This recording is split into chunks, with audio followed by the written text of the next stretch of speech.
يعني انا خرجت من السينما وعلى بالي سؤال، اعمل فيديو عن ويكد ولا عن ولنا في الخيال حب ولا عن الاثنين؟ الخيار الثالث كان مرفوض من بابه طبعا. انا اكسل من اني اقعد اكتب واصور ومنتج فيديوهين ورا بعض. فلما فكرت بشكل منطقي حسيت انه المفروض اعمل فيديو عن ولنا في الخيال حب باعتبار انه الفيلم الافضل، بس يعني ويكد برضه صعب عليا خصوصا اني بحبه، فقلت لا، بما ان الفيلمين بيشتركوا مع بعض في التجربه الخفيفه المليانه بالمزيكا اللي بيقدموها، فانا اجمعهم برضه في فيديو واحد، وهي برضه حجه حلوه علشان اخفي وراها كسل. طبعا الفيديو هيبقى متقسم علشان لو حابب تتجه لفيديو بسرعه، وكالعاده خليني الاول ارحب بيك، انا محمود ويلا نبدا.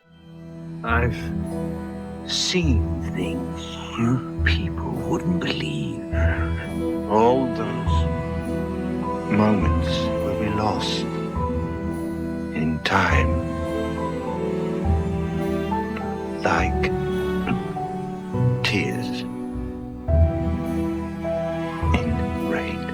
ولنا في الخيال حب فيلم مصري رومانسي وميوزيكال. كلمة ميوزيكال دي لوحدها أصلا كانت السبب في إني أدخل الفيلم، على الرغم إني بشكل عام بعيد جدا عن السينما المصرية وبفضل أستنى الأفلام اللي بتاخد ضجة تنزل ستريمينج علشان أقرر أشوفها. الفيلم بيحكي عن يوسف مراد، مهندس ديكور عايش في ألمانيا، بعد ما بيتعرض لمأساة شخصية أليمة بينتج على أثرها فقده لأحد المقربين منه، بيقرر يرجع مصر علشان يدرس في معهد السينما، وهناك طريقه بيتقاطع مع نوح ووردة، الكابل اللي بيحبوا بعض من وهم عندهم 8 سنين. أحداثنا بتبدأ لما بيحصل خلاف بين الثنائي بيؤدي لانهم بيسيبوا بعض. هذا الخلاف مرتبط بشكل او باخر بشيء شخص موجود في بيت الدكتور يوسف. الفيلم هو التجربه الاخراجيه الاولى لمخرجته ساره روزيق، ومن بطوله احمد السعدني، عمر روزيق، ومهان السيد.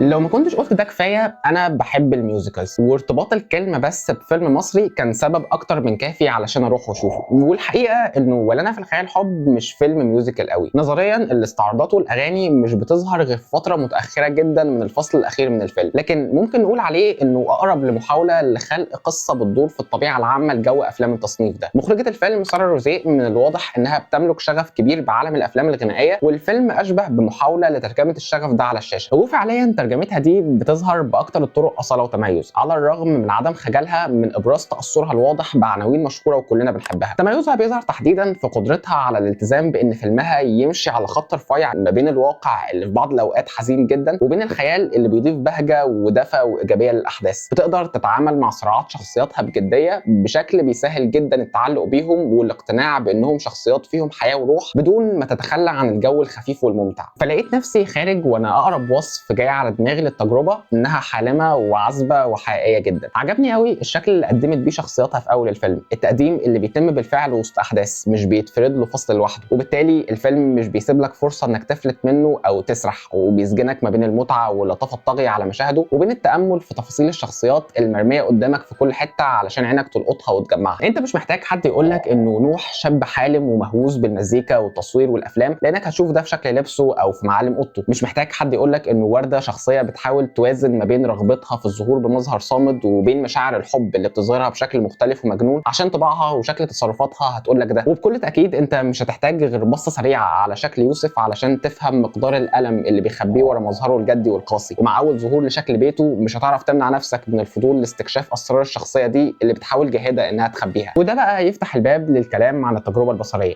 اللي ماشيه على نفس خط الفيلم، هاديه وبسيطه وبتركز على التفاصيل بشكل بيخلق قرب غريب ما بينك وما بين العالم. القرب ده بيخلي الضحك على المواقف الكوميديه اسهل والتاثر باللحظات الدراميه اعمق واصدق.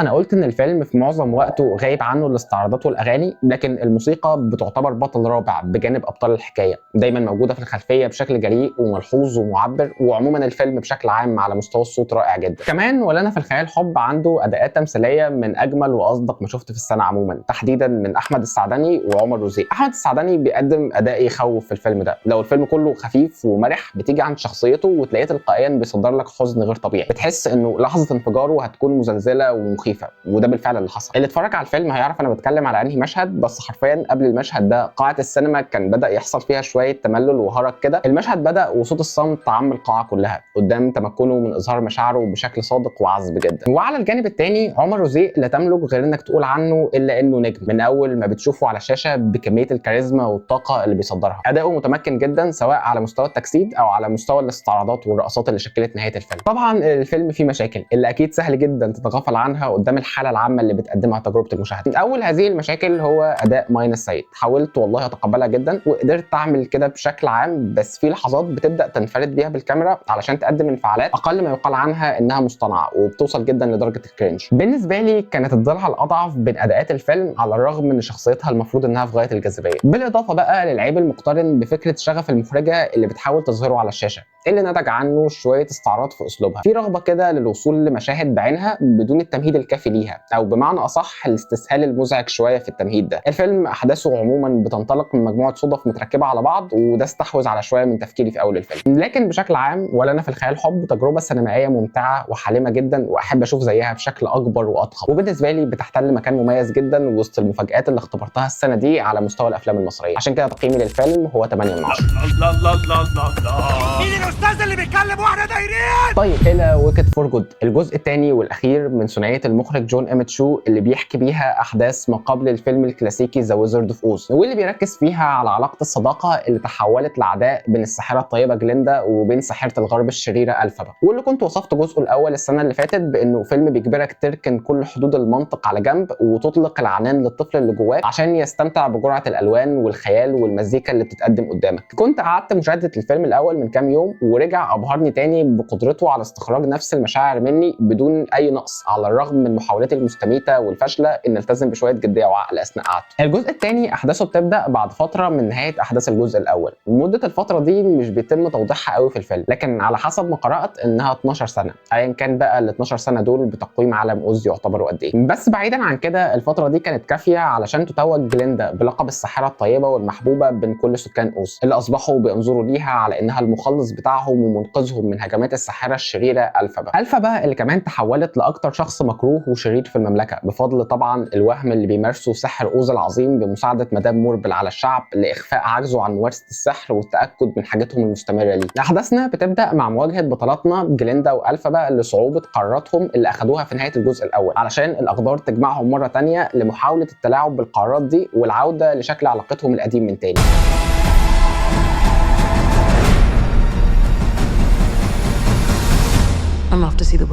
الجزء الثاني من ويكد بيشترك تماما مع جزءه الاول في مقدار المتعه اللي بيقدمها، احنا لسه بنرجع لنفس حدود العالم اللطيف والساحر والمليان بالمزيكا والالوان بدون اي نقص او زياده. على كل العيوب اللي هتكلم عنها الفيلم كان اكتر من ناجح في دفعي للتواصل معاه، بس الفيلم مش مبهر بقدر الجزء الاول. عارف انها جمله تبان كليشيه قوي، بس اللي ادركته وانا بتفرج انه نوع الافلام ده لما بيغيب فيها عناصر الابهار بيبقى سهل قوي التركيز على عيوبها، انه التجربه البصريه لازالت جميله ومتكامله بس استعراضاتها اقل، الكوريوغرافيز والرقصات في غايه الروعه بس اقل على مستوى الظهور، الديناميكيه بين بطلات الحكايه لازالت صامده وساحره بس بتشارك الفيلم مع حاجات تانية بتقلل من اكتمال سحرها. كل التفاصيل دي خفوتها كان بديهي طبعا، لانه طبيعي الجزء ده يبقى اهدى، المفروض احنا بنتعامل مع تبعات نهايه احداث الفيلم الاول، بس مع اختفاء عناصر الابهار بدات ادرك انه الفيلم الاول نفسه رسم خطوط كتير قوي اكتر من ان الفيلم ده يقدر يقفلها ويتعامل معاها في ساعتين بس. ومش بس كده، لا كمان عليه عبء انه يوصلنا لنهايه احداث الفيلم الاصلي اللي بالمناسبه ضروري انكم تشوفوه لو بتفكروا تتفرجوا على الفيلم ده. فالناتج عمل غير مكتمل وعنده نصيب مش بسيط من الفجوات والتقلبات السريعه على مستوى احداثه، ودي مشكله بتظهر من بدايه الفيلم، اللي على الرغم اني شفت الفيلم الاول قبله بيوم واحد بس، لكن ما قدرتش ما احسش اني داخل اشوف شخصيات جديده عليا كليا، كأن الفتره الزمنيه ما بين الفيلمين كانت كبيره كفايه علشان الشخصيات دي تبقى اكبر وانضج واكتر سوداويه حتى، بس مع ذلك هم لسه بيكملوا من النقطه اللي انتهى عندها الجزء الاول عادي، كأن في فجوه كبيره حصلت بين احداث الفيلمين بس محدش عايز يلتفت ليها او يعترف بيها. جليندا الطفله الساذجه فجاه تحولت لرمز عام بيتساءل عن معنى حياته وما اذا كانت كذبه، وألفابا البنت البسيطه والذكيه تحولت هي كمان فجاه لساحره شريره بتقدم على خطط وافعال بتزود من شرها في عيون اهالي المملكه. ومع محاولتي للتاقلم مع الوضع الجديد والتعامل معاه لقيت نفسي قصاد خطوط جديده بتدخل على مسار الاحداث بشكل سريع ومتكروت وشويه صعب تصديقه. انا فاهم ده نوع الافلام اللي مش المفروض يخضع للمنطق وانا ما طلبتش ده منه، بس كان في احساس عام بعدم الترتيب والتشتت بين تفاصيل كتير الفيلم عايز يعرضها وما كانش عنده الوقت الكافي علشان يعمل ده. وخليني اقرر، انا مقتنع تماما بهيكل قصه الفيلم، بس طريقه سردها كانت بكل تاكيد محتاجه وقت اكتر بكتير من ساعتين عشان تبقى مش منطقيه وانما مكتمله. على الجانب الاخر انا حبيت جدا الصراع الاساسي اللي الفيلم بيحاول يلتزم بيه، بتاع صعوبه التراجع عن القرارات المصيريه وصعوبه مواجهه الخسائر اللي نتجت عن القرارات دي. ده بيتم استغلاله حلو قوي علشان يخلينا نستدعي الحاجه اللي الفيلمين بيحكوا عنها في الاساس، وهي علاقه الصداقه ما بين كليندا والفا بشخصياتهم المختلفه. بل انا كمان عايز اقول انه اللحظات اللي بتخصص للتعامل مع الصراع ده هي افضل لحظات الفيلم، وموجود فيها اجمل اغاني اتقدمت فيه. انا حبيت قوي الاغنيتين اللي كل واحده من البطلتين بتكيم اب لنفسها من خلالها، اغنيه ذا جيرل انز بابل بالنسبه لشخصيه كليندا، ونو جود ديد بالنسبه لشخصيه الفا بقى. واللي بيخلي برضو الصراع ده جذاب هو ممثلات الفيلم اللي لسه لازلت عند رايي انهم بيعملوا كل المطلوب منهم تماما، وما اتضايقتش اطلاقا من اي حد منهم حتى مع زياده الاعباء الدراميه اللي حتم عليهم التعامل معاها في الفيلم ده. بشكل عام فيلم ويكد بجزئيه على الرغم من تفاوت مستوياتهم لازال تجربه ساحره وممتعه، ونوع الافلام اللي احب اشوف زيه كتير. عشان كده تقييمي الفيلم ويكد فور جود هو 7 من 10. وبس دي كان كل حاجه عندي النهارده. اوصلت لحد هنا، شكرا جدا، يا رب تكونوا استمتعتوا. شاركوني برايكم عن الفيلم لو شفتوه. انا محمود، وسلام.